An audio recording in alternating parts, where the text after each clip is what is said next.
Glass shattered against the mahogany wall as Richard laughed, a sound that haunted my final living moments. He took everything: my life's work, my fiancée, my freedom. Now sitting in the exact penthouse where my ruin began, a second chance pulses through my veins. Vengeance is surprisingly quiet. Death did not come with a bright light or a choir of angels. It came with the suffocating scent of cheap bleach in a Queen's motel, the crushing vice grip of a massive heart attack, and the glowing screen of my iPhone, displaying Novarise Therapeutics trading at 45 cents a share. I had been the architect of Novarise's proprietary AI drug discovery model. I built the algorithms that put the company on the map, securing a valuation of over $6 billion. But I was naive. I believed in the science, and more foolishly, I believed in Richard Kensington, the chairman and CEO, and Jessica Harper, the woman I was supposed to marry. When the FDA abruptly halted our Phase 3 clinical trials for data fabrication, the stock plummeted from $142 to pennies in a matter of days. But Richard hadn't been caught off guard. He and Jessica had secretly funneled their shares through offshore proxies months in advance. When the SEC and the FBI came knocking, they presented carefully forged internal emails, painting me as a rogue engineer who had doctored the trial data to inflate my own stock options. Jessica sat on a witness stand, weeping flawlessly as she testified against me. Bankrupt, disgraced, and facing 20 years in federal prison, my heart simply gave out before the trial even concluded. Then came the gasp. My eyes snapped open, my lungs greedily sucking in air, as if I had been submerged underwater for an eternity. The cheap motel ceiling was gone, replaced by the sweeping, floor-to-ceiling windows of my Upper East Side penthouse. The morning sun reflected blindingly off the East River. I bolted upright, my chest heaving. The sheets beneath me were 1,000-thread-count Egyptian cotton, not the scratchy polyester of a fugitive's hideout. Beside me, a woman groaned, turning over to escape the sunlight. Jessica, her blonde hair, was splayed across the pillows, her breathing even and calm. A wave of nausea so profound washed over me that I had to clamp a hand over my mouth to keep from retching. I swung my legs out of bed, my bare feet hitting the heated hardwood floor, and practically ran to the master bathroom. Gripping the edges of the marble sink, I stared at the mirror. There were no dark circles under my eyes, no grey hairs at my temples. I looked healthy, vibrant. I glanced down at my left wrist. My Rolex Daytona, the one I had sold to pay my first defense attorney, was ticking away steadily. I checked the digital clock on the vanity mirror. It read, September 10th, 2023. I squeezed my eyes shut, gripping the marble until my knuckles turned white. It was real. I was back. September 10th, exactly 21 days before the FDA would publicly announce the investigation into Novarise Therapeutics. 21 days before Black Monday. A chilling, crystalline clarity settled over my mind.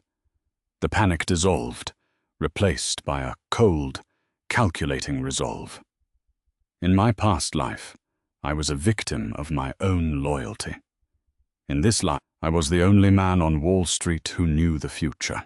I walked quietly into my home office, locking the heavy oak door behind me. I booted up my encrypted laptop and logged into my primary Fidelity brokerage account. The screen loaded, and the numbers materialized in stark black and white. Position, Novarise Therapeutics, NVRS. Shares, 2,500,000. Current price, $138.50. Total value, 346,250,000, nearly $350 million. On paper, I was a titan. But I knew better than any that this money was an illusion. A house of cards built on manipulated trial data that Richard had forced the clinical team to falsify. I had to get out. All of it. But if an executive holding 5% of a company suddenly dumps his entire portfolio 3 weeks before a major FDA announcement, the SEC algorithm flags it instantly. Richard would be notified by his compliance officers, and he would freeze my assets before I could clear the trades. I needed a ghost. I needed Thomas Wright. Thomas was an independent broker and a former fraternity brother who ran a boutique private wealth management firm, catering to high-net-worth individuals who preferred discretion over prestige. We had drifted apart in my past life because Jessica had convinced me his old money demeanor was bad for my Silicon Valley tech bro image. Now he was my only lifeline. I picked up my phone and dialed his private number. He answered on the second ring. "Arthur Davies," Thomas drawled, his voice rich with amusement.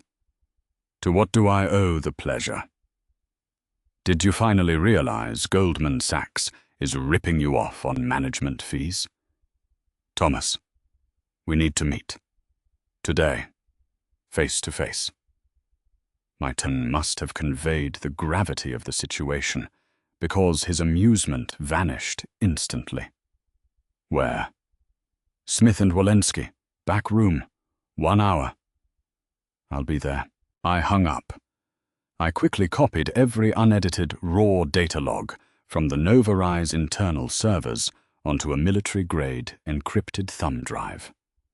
I knew the exact pathways Richard had used to hide his tracks, and this time I was downloading the receipts. This drive was my insurance policy. If Richard wanted a war, I was bringing a nuclear arsenal. When I stepped back into the bedroom to get dressed, Jessica was sitting up, scrolling through her phone. She looked up and offered that perfect, practiced smile that had once made my heart race. Now it just made my skin crawl. "Morning, baby," she purred. "You're up early. Big day?" "You have no idea," I replied smoothly, strapping on my watch, just tying up some loose ends. The smell of dry-aged steak and expensive bourbon hung thick in the air at Smith and Walensky. Thomas was already seated in a secluded leather booth at the back, nursing a black coffee. He looked exactly as I remembered, immaculately tailored Tom Ford suit, sharp eyes that missed nothing. I slid into the booth opposite him and got straight to the point. "I need to liquidate my entire position in Novarise, all 2.5 million shares, and I need it done invisibly." Thomas stopped halfway through a sip of his coffee, slowly lowering the cup to the saucer. He stared at me for a long, agonizing moment. "Arthur, please tell me this is a bad joke," he said, keeping his voice dangerously low. "Novarise is the darling of the biotech sector. Jim Cramer just spent 10 minutes screaming on CNBC this morning that your Alzheimer's drug is a guaranteed FDA approval. If you dump $350 million on the open market, you will tank the stock price by 20%, and the SEC will be kicking your door down by dinner time." "I know the risks," I said, leaning in. "That's why I'm not selling on the open market. I want you to run it through dark pools. Break it into tranches. Use over-the-counter block trades. Sell it to institutional buyers, hedge funds, sovereign wealth funds, anyone who is greedy enough to buy the hype." Thomas rubbed his temples. Why? Give me one good reason you are walking away from the biggest biotech boom of the decade. Because the data is compromised, I lied effortlessly, blending the truth with plausible deniability. I ran some predictive models last night on our clinical results. The efficacy rate isn't what we are reporting to the board. When the FDA digs into the long-term cognitive decline markers, they're going to delay approval. The stock will correct. I want out before the dip. Thomas wasn't stupid. He looked at me, searching my eyes for the deeper truth. He didn't find it. You realize that if I do this, we have to route the capital through a neutral entity? I'll have to set up an LLC in Delaware, funnel the sales through institutional clearing houses, and keep the daily volume just under the algorithmic trigger thresholds. Do it, I ordered. Name the shell company, Apex Horizon. Set up a private offshore trust in the Cayman Islands to hold the capital once it clears. I want the cash sitting in a secure account, fully liquid, by September the 28th. That gives me 12 business days, Thomas muttered, pulling out a sleek silver pen and doing some quick math on a napkin. I'll have to take a discount on the shares to move them quickly via block trades, maybe a 4 to 5% haircut off the market price. I don't care if you take a 10% haircut, Thomas. Liquidate the shares. All right, he sighed, tucking the pen away. But when Richard Kensington finds out his golden boy just cashed out, he's going to string you up by your toes. Let me worry about Richard, I smiled grimly. The next 2 weeks were a masterclass in psychological warfare. Every morning, I walked into the glass and steel headquarters of Novarise Therapeutics, acting like the devoted architect of their impending success.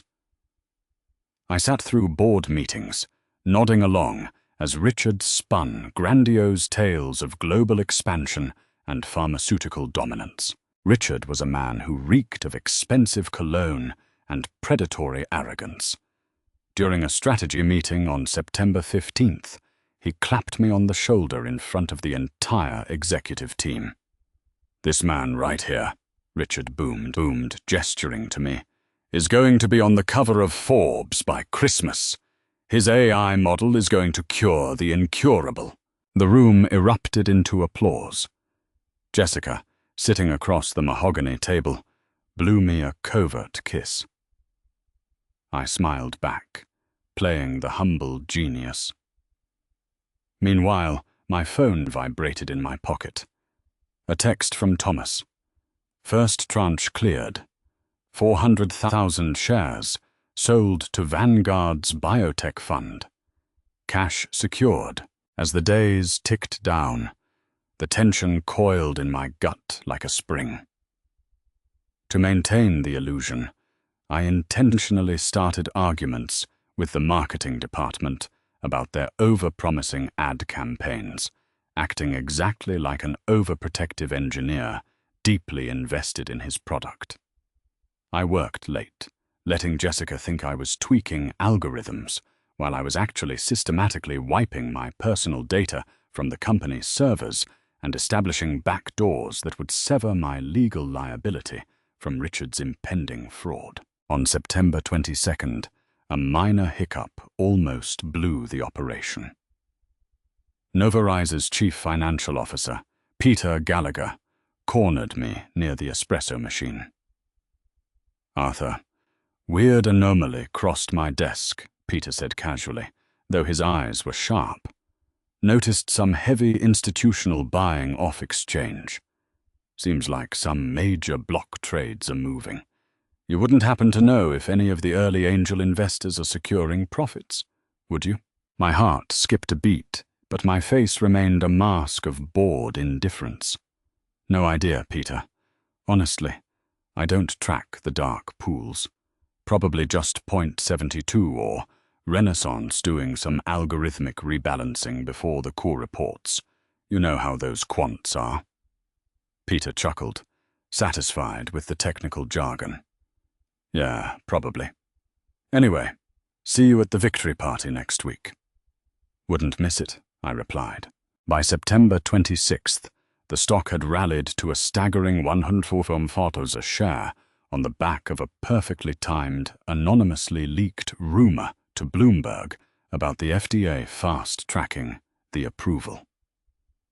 I knew Richard had planted that leak to inflate the price for his own offshore dumping, but his greed worked perfectly in my favor. Thomas capitalized on the buying frenzy, unloading the remaining shares at an absolute premium. On the afternoon of Friday, September 28th, I was sitting in my corner office, watching the rain lash against the Manhattan skyline. My burner phone buzzed. It was Thomas. "It's done," Thomas said, exhaling heavily into the receiver. "The last block just settled. You are officially out." "Final numbers?" I asked, keeping my voice deadpan.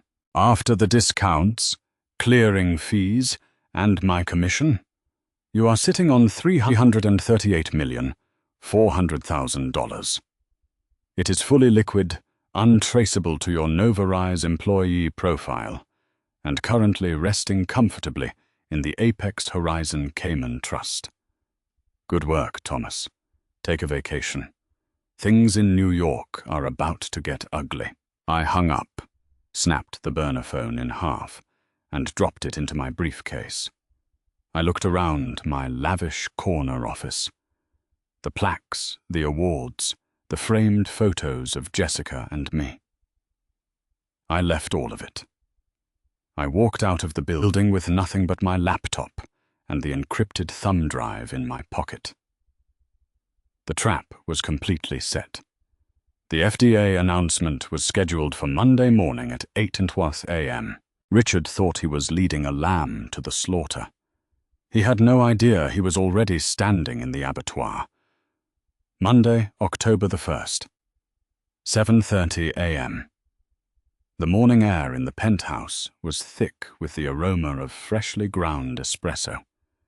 Jessica was standing by the kitchen island, humming a soft tune as she fastened a pair of diamond earrings. She was dressed in a pristine white Chanel suit, ready to play the role of the visionary CEO's indispensable right hand at the impending victory party. I sat at the glass dining table, my laptop open, an untouched cup of black coffee cooling in my hands. The television in the living room was tuned to CNBC, the volume kept to a low, tension-filled murmur.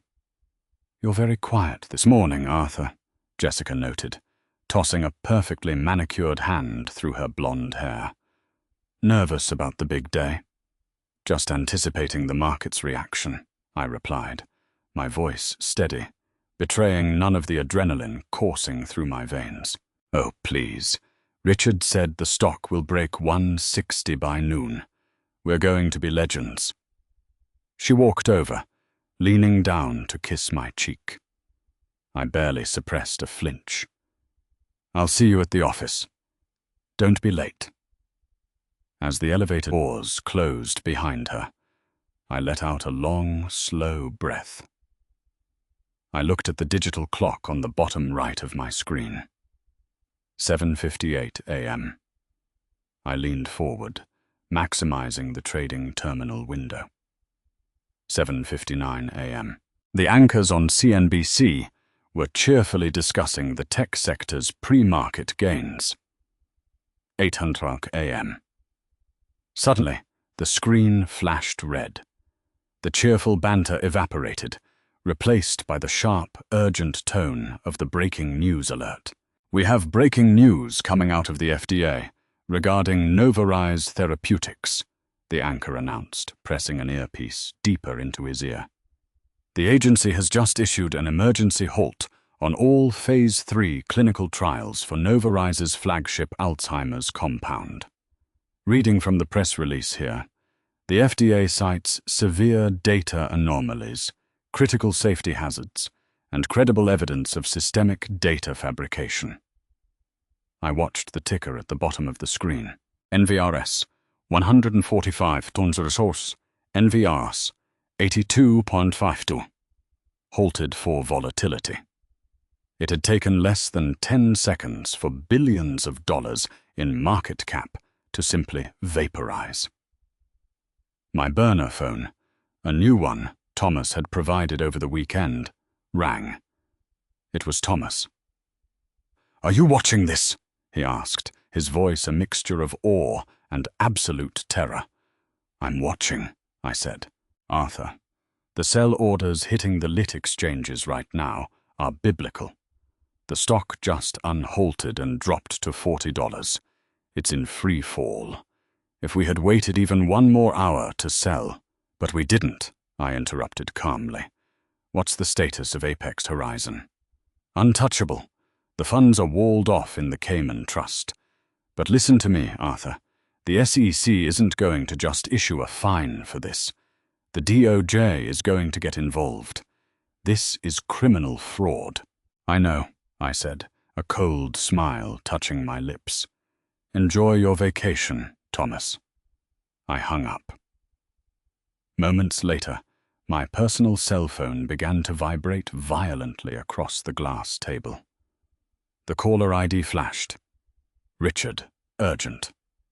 I let it ring. It stopped, then immediately started again. Finally, on the fourth attempt, I answered, putting him on speaker. "Arthur, where the hell are you?" Richard's voice was completely unrecognizable. The smooth, predatory baritone was gone, replaced by the frantic, high-pitched shriek of a cornered animal. In the background, I could hear shouting and the sound of breaking glass. "I'm at home, Richard. I'm feeling a bit under the weather," I said easily. "Under the weather? Have you seen the news? The FDA just nuked us. The stock is at $18 and dropping. I need you down here right now to draft a technical rebuttal.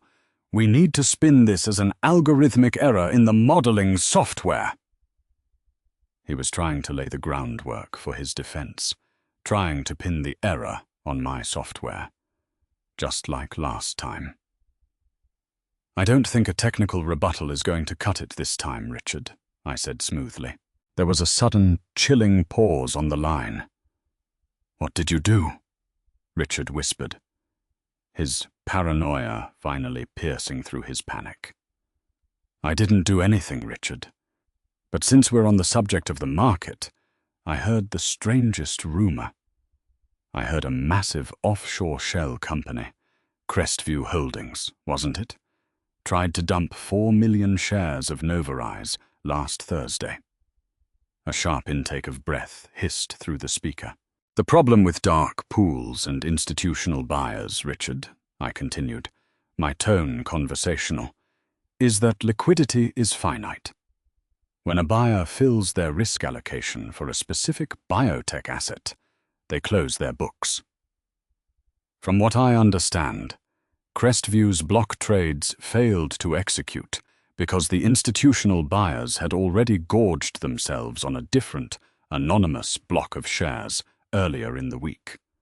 Crestview got bottlenecked. "You," Richard choked out, "you front-ran me. You soaked up the liquidity." "I have no idea what you're talking about," I replied, maintaining my plausible deniability. "But I'd suggest calling a lawyer. Good luck, Richard." I disconnected the call. I was trapped. In my past life, Richard and Jessica had quietly liquidated their positions months in advance, securing their fortunes while leaving me to take the fall when the fraud was inevitably discovered. But this time, Richard, driven by sheer greed, had waited until the stock hit its absolute peak, relying on his FDA leak to create the ultimate exit liquidity. I didn't realize I had already drained the ocean before he even launched his boat. He was stuck holding millions of shares that were now functionally worthless, plunging his net worth into the abyss. I stood up, grabbed my pre-packed duffel bag, and walked out of the penthouse. By noon, Novarise Therapeutics was trading at 2 on 14. At 1:30 p.m., The FBI raided the Nova Rise headquarters. I watched it from the plush leather armchair of a suite at the St. Regis. Tactical teams flooded the glass lobby. Cameras flashed as executives were led out in handcuffs. And then I saw her. Jessica. Her pristine white Chanel suit was rumpled, her face pale and streaked with mascara. 2 federal agents flanked her, her hands secured behind her back.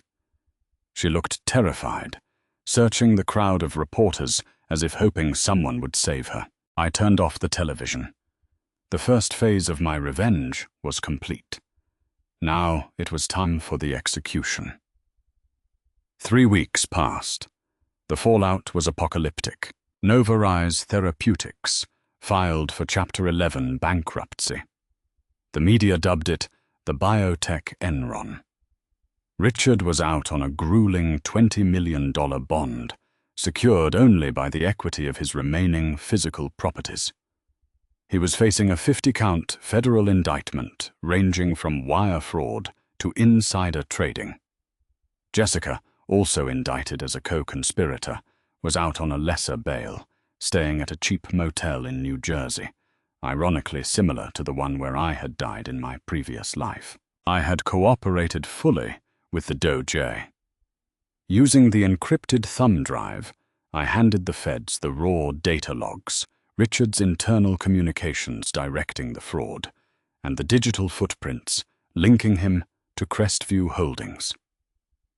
Because I had proactively come forward as a whistleblower, and because Thomas had brilliantly obfuscated my legal identity behind the Apex Horizon Trust when selling the shares, I was granted full federal immunity. The government saw me as the naive engineer who had discovered the fraud at the last minute and done the right thing. Then I received the text. I know you have the drive. Meet me at Teterboro Airport. Hangar midnight. Come alone, or I drag you down with me. Richard. I was trying to flee, and he thought he still had leverage. At exactly midnight, I drove my rented black SUV onto the rain-slicked tarmac of Teterboro Airport. Hangar 4 was dimly lit, the massive steel doors partially open. Inside, a sleek Gulfstream G650 was fueled and ready. Richard was pacing near the landing gear. He looked 10 years older. His designer suit hung loosely on his frame, his hair disheveled, the arrogance completely stripped away, leaving only raw, trembling desperation. Standing a few feet away, clutching a designer trench coat around herself against the damp chill, was Jessica. I stepped out of the SUV, the sound of my footsteps echoing in the cavernous hangar. "Arthur," Richard gasped, stepping forward, his eyes wild. "You came." "I came," I said, stopping a safe distance away. "Though I'm surprised to see you here, Jessica. By crossing state lines to aid a fugitive." "Arthur, please," Jessica pleaded, her voice cracking. "He forced me into it. He manipulated me. I never wanted to hurt you. I love you." The sheer audacity of the lie almost made me laugh. I remembered her flawless, tearful testimony on the witness stand in my past life, condemning me to prison. "Save it, Jessica," I snapped, the ice in my voice silencing her instantly. I turned to Richard. "What did you want, Richard? Your pilot is checking his watch." "I know you took the data, Arthur," Richard said, his hands shaking as he reached into his jacket. I tensed, but he only pulled out a manila envelope. "I know you sent a copy to the SEC to trigger the raid, but the DOJ still needs a cooperating witness to authenticate those logs in court. If I flee to Dubai, they'll freeze every cent I have left in international accounts. But if you take the fall, if you sign this affidavit stating that you engineered the data fabrication without my knowledge, My lawyers can get the federal freeze lifted. You want me to confess to a massive federal fraud? I asked, feigning disbelief. I will pay, Richard begged, closing the distance between us. Name your price, Arthur. I still have offshore reserves the feds don't know about. 5 million? 10 million? 20 million? You do a few years in minimum security, and you come out a very rich man. Just name your price. I looked at the man who had once destroyed my life. I looked at the woman who had happily helped him do it. The circle was complete. Name my price, I repeated softly. Anything. Just sign the paper, Richard pleaded, holding out a gold pen. I didn't take the pen. Instead, I reached into my coat and pulled out a thick, leather-bound legal folio. I tossed it onto the hood of my SUV. I don't need your money, Richard, I said quietly. Richard frowned, stepping closer to look at the folio. What is this? That is a Chapter 11 asset acquisition agreement, filed today in federal bankruptcy court, I explained, relishing every single syllable. When Novares went into liquidation, its physical assets were sold off to pay creditors. But its intellectual property, the core AI drug discovery algorithm that I built, was put up for auction. Richard's face went pale. Who bought it? A private entity called Apex Horizon, I smiled. They acquired the entire Novares patent portfolio for pennies on the dollar. 4.2 million, to be exact. Jessica gasped, stepping forward. Apex Horizon. That's the buyer the news was talking about. The one with hundreds of millions in liquid capital. 338 million, actually, I corrected her, watching the realization hit them both like a physical blow. Capital generated by legally liquidating an early equity position just before a whistleblower exposed massive corporate fraud. A whistleblower who received total federal immunity. Richard stumbled backward, the manila envelope slipping from his fingers and scattering onto the wet tarmac. You, Richard stammered, pointing a shaking finger at me.